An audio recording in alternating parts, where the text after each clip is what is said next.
Hi, and welcome to our chat today.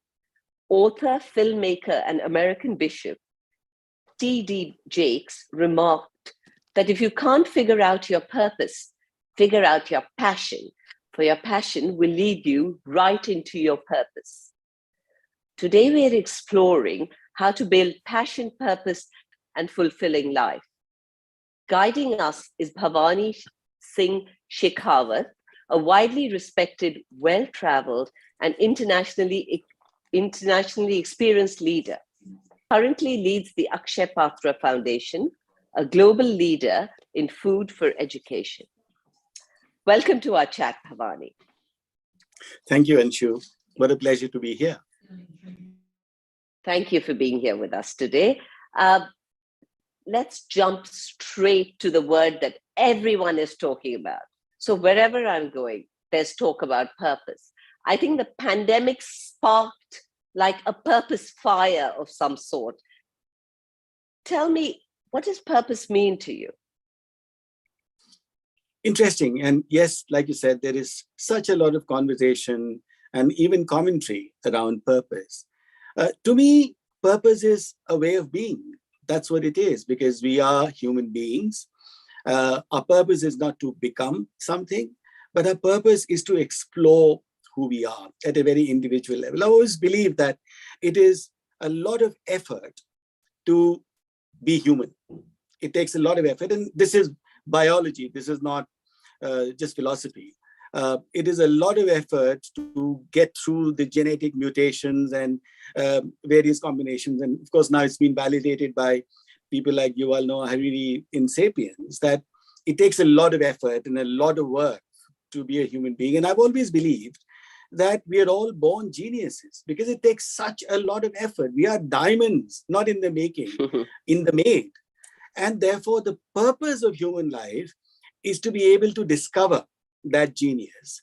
And because we have abilities, find an interface for it in this world. So that's really my journey of navigating around purpose. It's truly around exploring the joys of being human. Wonderful. That's really wonderful. And I love what you said about human beings. We should, it's not about becoming. We lose that. We're so busy doing things that we forget to just be. It is, isn't it? We are supposed to be human beings, and then we somehow craft ourselves into human doings and then human becomings. We want to become something. And unfortunately, what that does, in cases more often than not, is that it perhaps even leads us to becoming who we want to become, only for us to realize, did I really want to become this? And that therefore is not an interim success.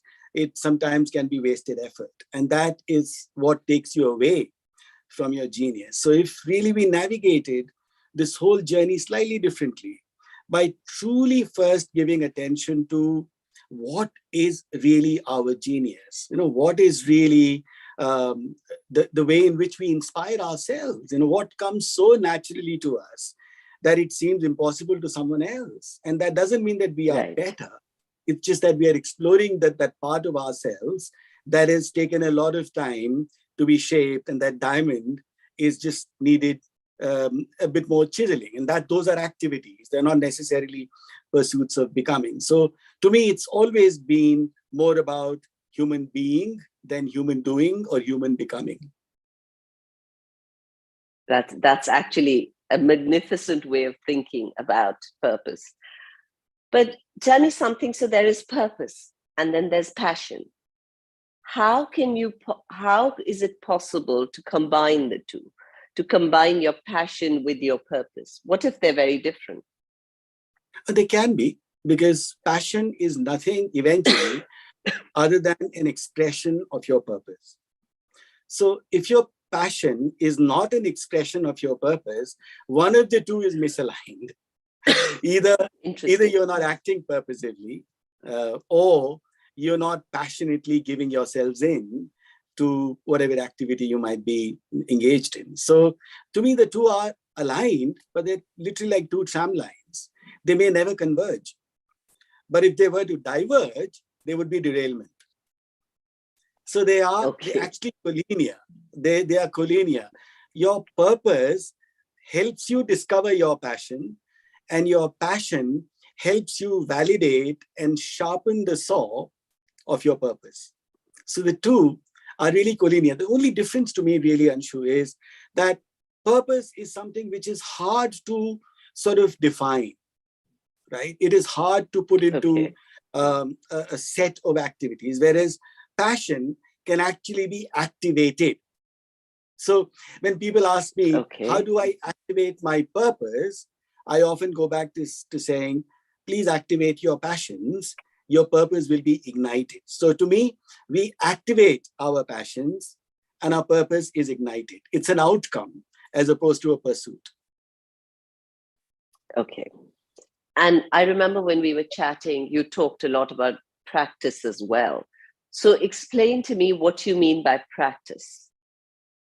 So to me, practice is what helps your passion become a lot more joyous. And to me, therefore, the practice is more about the practice, not the outcome. For your passion to be joyous, the one thing that you need to give up is the fear of the outcome. And once you give up Okay. the fear of the outcome, your practice really lends itself a lot more passionately, and which allows you to navigate your purpose. So to me, practice is something that needs to be dosed daily, right? So Dosed that, daily. yes, it requires everyday execution, everyday improvement, everyday experience, everyday becoming better. So there is no outcome orientation to practice. It is it's like when you learn to write, handwriting, you don't turn around and say that my handwriting should be like what?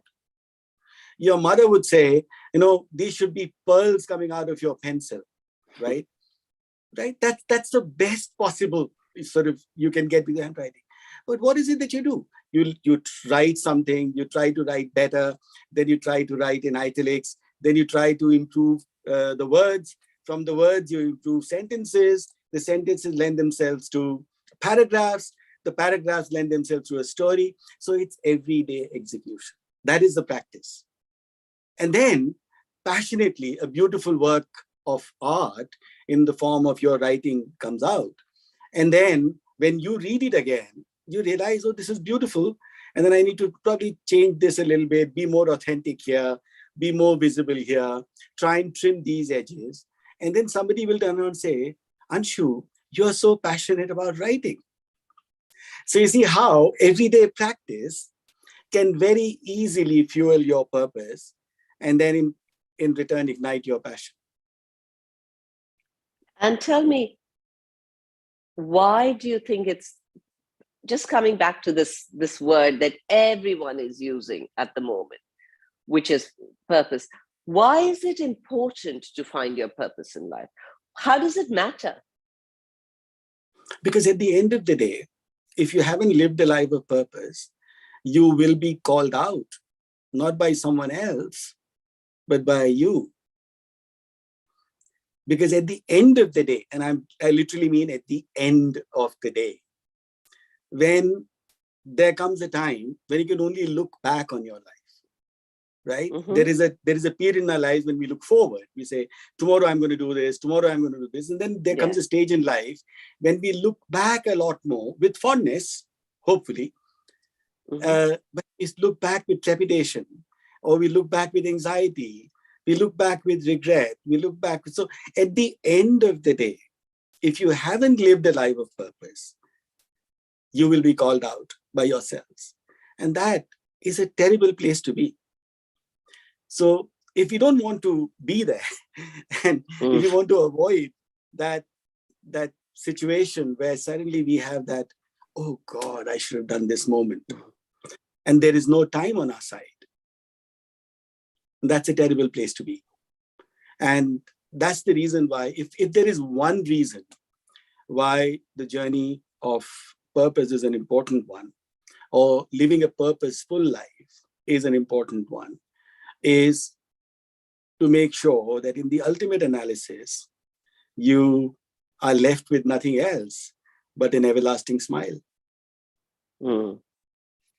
You know, it's interesting what you're saying, because I've asked, there's certain things which are happening in the world at the moment, one of them being mental health. And I remember asking one of the great spiritual masters, why are there so many mental health issues today? And he actually said it's because people are losing touch with their purpose. So you put it in a different way, which was like, at the end of your life, when you look back, you know, at least it'll give you something to smile about. And that's a huge thing. That's not just an amazing thing for you, but that's the memory you leave behind. But even if you were not to be as end of life and as morbid as that, I think even in a pure biology, physiological manner, the journey of purpose is something that you can only defer. You can never deny. You can possibly say, I'll do this tomorrow, or I'll do this tomorrow. I don't have time for this. I have many more important things to do, like finish this Netflix series, for example. So you can keep deferring it. And then there comes a time when you don't have time to defer. And like I said, and a lot before that, we get to a stage of our lives where, like I said, we look back a lot more than look forward. And for me, if in the present moment, we feel as great as we possibly can, now that's a very onerous task. But in the present moment, if we feel as great as we possibly can, without any fear of the future or regret of the past, then you are very close to living a purposeful life. But if you are deferring or denying, then we will struggle. And that realization is what is perhaps causing a lot more conversations around purpose. And it's not just true. It's true of a human being as much as it is true of an economic being, as much as it is true of a corporate organization, as much as it is true of a community, as much as it is true of a tree. The thing is, the only difference is the tree lives a life of purpose because it knows no other way. Right. Human beings, because we have choices. We have choices and we have the ability to exercise them as and when we want, more often than not, we end up straying. So it gives us the ability to be courageous, but it also gives us the opportunity to be silly. And the difference between the two is, that's the difference between the two is what derails the journey of purpose. So Bhawani, I want to take you back to something you said earlier in our conversation, where you said that purpose and passion work with each other. And you've said to people that if they want to find their purpose, they need to ignite their passions. I think that's what the words you used. But I know a lot of people, some very intelligent, emotionally intelligent people, who are still not being able to find their purpose. Can you give us some guidance in that? I wish I could. I can perhaps share some reflections. I don't think I'm in any position to guide or advise, but here's a reflection. I've always been a big fan of the Bhagavad Gita. And allow me to use this little phrase, and I'll explain it in English. The phrase in the Bhagavad Gita, which is a question answer between two very intelligent people, one who is seeking purpose, another one who is exciting the other person to undertake some activities. That, look, your purpose will be fulfilled, just go and do this thing, right? And without this being a discourse in Bhagavad Gita. So there is this beautiful concept around what is dharma, which is almost purpose as a sense of responsibility, right? And the phrase is, Padharme nidhanam shreya paradharmo bhayavaha, which means your own journey around the compass that you have found for yourselves is truly what you should discover, ignite, and practice. The moment you start benchmarking it against someone, you are down a slippery slope. And that is the problem. What causes a huge disruption in this journey of purpose is when we start benchmarking purpose externally. Be it with a person, be it with a situation, be it with a position, which is often in contemporary times, benchmarking of purpose with a position becomes a huge challenge. Oh, someone has become a lawyer. Someone has become an expert investment banker. Someone has become a politician. Someone has achieved a particular position which allows that person to be in front of 1,000 people and 2,000 other people online are listening, so on and so forth. I also want to be like that, right? Now, that sort of external benchmarking actually disrupts this journey of purpose. What I find useful is that I think we should learn from external benchmarks. We should be inspired from external benchmarks, because those always allow us to see a particular side of things that we otherwise may not notice. But then bring it back to yourselves and bring it back to your context. Bring it back to what truly, truly gets you excited, what truly gets you passionate, and then navigate the journey of purpose. Because external benchmarks sadly shift. And when they shift, and if you are directing your true north with an external benchmark, there is a challenge. And again, allow me this little indulgence. I think there is so much we learn from nature, right? We, the human body, we've got so many things going on simultaneously. But does the hand want to become anything else but the hand? Mm-hmm. Can the hand turn around and say, you know what? I really enjoy my bum because it's always sitting and not really moving around, or does the heart turn around and say, look, I do all the work from the time this being started to breathe, and I'm there beyond this body as well, but no one really notices me. Even they characterize me differently than I am. They make it a little sign which is not really my shape. Does the heart want to be anything else? Right? So if every organ in the human body lives their own journey of purpose, why can't the collective that is powered by everything live a journey of purpose? So there's no external benchmarking. The lung doesn't want to be the spleen, right? It would be very upset if that was the case. Similarly, look at the Earth. We have this major constellation interplanetary system. The Earth is rotating and revolving. The moon is going around the Earth. The Earth is going around the sun. I don't know how many other things are happening. But the only reason why all of this is in a state of balance is because every element is fully engaged in their journey of purpose. And there is so much that a human being can learn from this, that if we were to not externally benchmark, we would probably be closer to discovering our purpose. My apologies that it went on a little bit, and I sometimes launch into these parallel analogies. No, but I thoroughly enjoyed your little stories and the hand. That made it very visual. I react to things very visually, and the fact about the hand, wanting to be the lung and all that it made it very clear.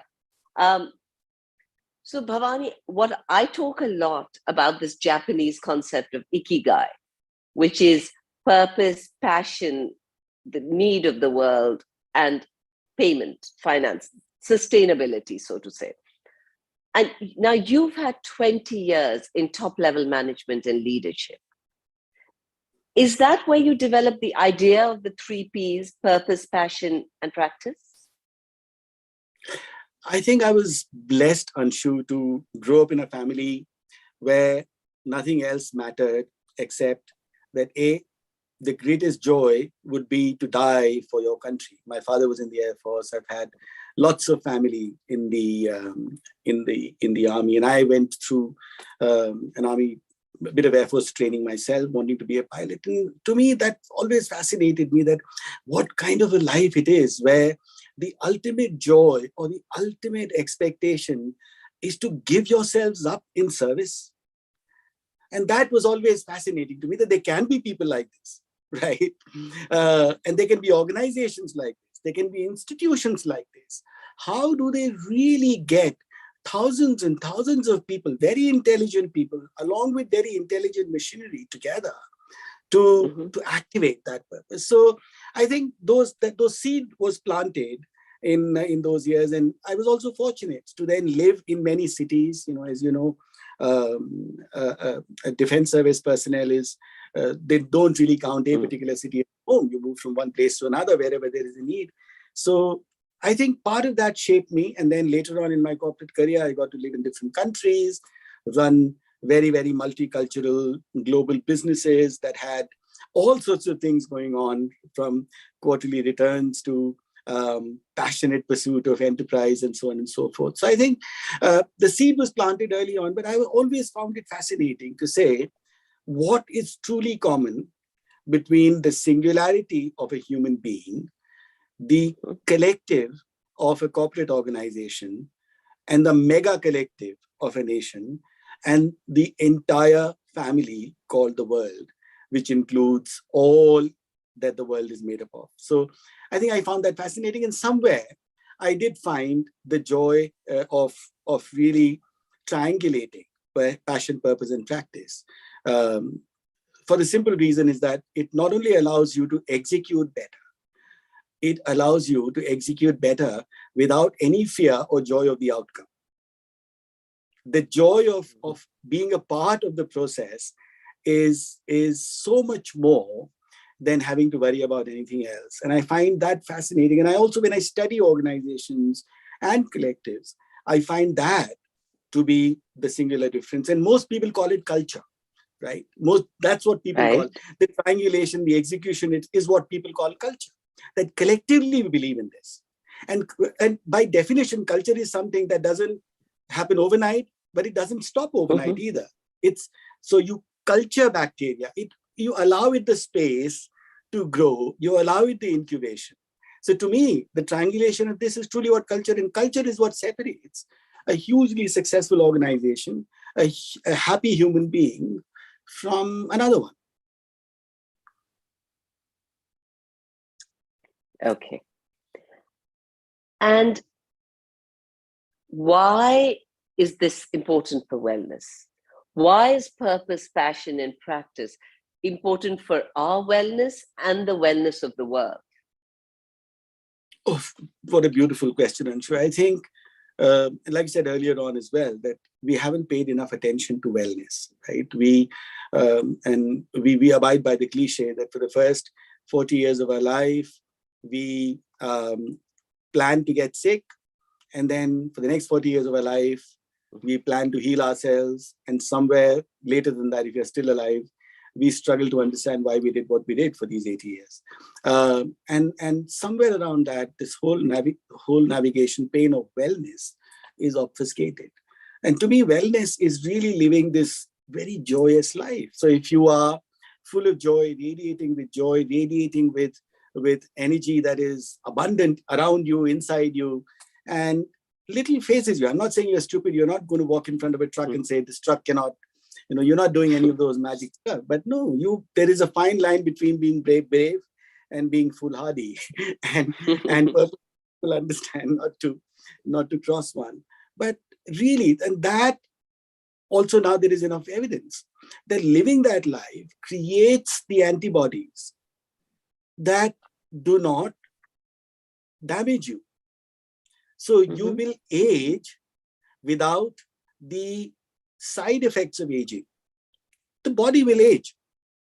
There's a given. Right. Even however hard you may try, it will age, right? But do you feel old is the question. That's a choice we have. Aging is not a choice. Feeling old is realizing that some of your muscles are weaker is not a choice. But feeling weak is a choice. So the journey of wellness and this triangulation of practice, purpose, and passion allows you to not only navigate along with what is inevitable, but do that with a lot of joy. Not just acceptance, not passive acceptance, but active engagement.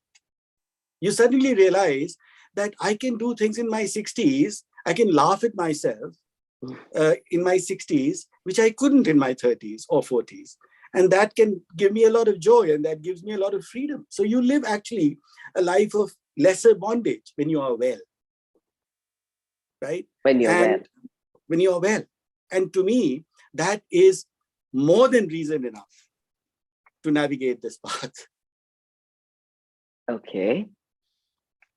And what about the world? Do you think the world would be a more well place if people followed the above? Of course, we are, at the end of the day, we are a collective, and the choice that is there for humanity is whether the sum wants to be less than its parts, right? So when and in the Hindu philosophy or in the Oriental philosophies, that truly is what Satya Yug, the Yug or the era of prosperity, the era of wellness, the era of truth. Because what is truth if it isn't the era of wellness? What is the era of truth if it isn't the era of something that is perennial? What is the era of truth if it isn't the era of the eternal? So when the collective actually supercharges each other and supercharges itself in the process, the world is a much better place, not just for now, but it creates the opportunity for future generations to be even better. So to me, that is, it's not a question. It's not a question of whether, it is a question of realizing when. Right. The world needs to be a better place, right? And the journey of wellness will allow the world to come together in ways that it never thought was even possible. So that truly is a great place to be. So, we all use these words, right? Whether it's purpose, whether it's being well, when we're talking today about wellness through purpose, passion, and practice. Tell me, can you give us any tips on how people can start, how they can start this process of being well through purpose, passion, and practice right now, today? Well, you put me on the spot, Anshu. It's a tough one, but let me just share some thoughts. It's not a recipe, definitely not the short way, the 5-minute guide to being purposeful, certainly not. But I think there are 3 things that one must become a little bit more conscious of. One is, how do you look after your body? Is a question we must ask. I think it's a beautiful journey of questions, not necessarily a great quest for answers. We have to flip it. We have to ask questions that we have never asked to find the answers we haven't found. Right? Okay. And one of the questions that we must ask ourselves is, how do we really look after ourselves?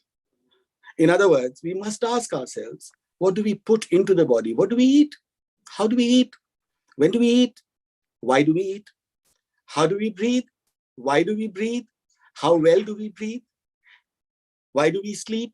When do we sleep? How do we look after our body? I think that is a great place to start, becoming a little bit more aware of how do we look after ourselves. And with that, we then start, because automatically what that will help us understand is, okay, maybe I need to do a little bit more exercise. Maybe I need to sleep a little bit. Maybe I just need to sort of not worry about validation around how beautiful my skin, hair, and nails are. Right? Maybe I don't need that kind of validation. Maybe I do, and either way, it's fine. Right? Then if you do need validation, who do you need it from? Is another question that's worth asking. Is it okay for you to validate yourselves, or is it okay for you to be an influencer on Instagram, and unless and until 15 million followers don't validate you, you feel right? So I think those are the beautiful questions. So how do we look after ourselves, starting with the body, because that's in close proximity to us, right? We should understand our bodies to understand our mind, not the other way around. It's just a reflection. I'm just saying this is the short way, but I find it very useful to say, okay, what is it that I'm doing to make sure that this crucible that allows me to live a life of fullness and purpose is looked after? It doesn't mean I need to have 6 packs or chiseled calves or bulging triceps. No, like Slee Salon. No, there's no benchmarking. Is that what really helps me sleep better? So if eating early and going to bed at an assigned hour makes me sleep better, because then I wake up a lot more refreshed and recharged, it allows me to really spend the first 2 hours of my day not in a manner which is grumpy and irksome, but is joyous and fulsome. So I think that's a great place to start. And one can do that at any stage of one's life. As children, it's hard to do as children, because when we are young and particularly, young children, our bodies are outgrowing us, right? They are working. So it's very hard for you to do. But children find joy anyways, right? I think with children, if you just help them understand a world which is not made up of external benchmarking. That's one service we can do them as a parent. But apart from that, but there comes a time when we begin to ask ourselves these questions a lot more consciously. And that's a great place to start. How do I look after my body? How do I look after myself? And then you don't have to then later on at the age of 70 ask yourselves, oh, I haven't spent enough time with self-care, right? So that's a great place to start. And I think it's a great place to begin the journey of wellness. Okay. Again, so a very, very story, Anshu. I lapse into these crazy monologues. My apologies. So what you're basically saying is become more mindful about things to do with your body and with yourself, and the things that nourish and look after this, like you called it, a crucible where our consciousness is housed. Exactly. And it all begins with, when you say let's be more mindful, it begins with first acknowledging that I must give myself the permission and the space to be mindful. It's important. And then giving yourself the discipline to be able to practice that. So that's till such time this becomes almost commonplace. It becomes a part of mindfulness, becomes a part of your breathing. You have to first train the muscle of mindfulness. And, right. and therefore, one needs to activate it first, right? One needs to understand, how do I activate my mindful muscle? Then you train it, and then the muscle takes care of itself, and then you become mindful, right? And that allows you to live a journey of, navigate a journey of wellness. So it starts with acknowledgement, acknowledgement and permission, be disciplined, and see persistence. We're not going to become mindful overnight. The self-study. Exactly. Yeah. And Bhawani, any parting words of advice? Living a life of passion, purpose, and practicing it is not a privilege. Mm-hmm. It's our responsibility as a human being. And if we enjoy and we expect others to be responsible, then maybe it should start with us. And it's not an onerous responsibility. It's a joyous responsibility. It's a wonderful responsibility. And I think this is something very important that you said in the chat again and again about the joy, because when you are in alignment with your purpose and your passion, then the joy, you're exuding joy. You can't help it. Yes, and then people would want to come to you to receive joy, right? You exude joy, you exude wellness, you exude warmth, and you do your very best to create a world that is joyous, right? Without prescribing, without advising, just by being. And that is the journey of the human being. Wonderful. And on that note, thank you so much for such a lovely chat. I was talking to Bhawani Singh Shekhawat, and this is Anshu Bahanda from Wellness Curated.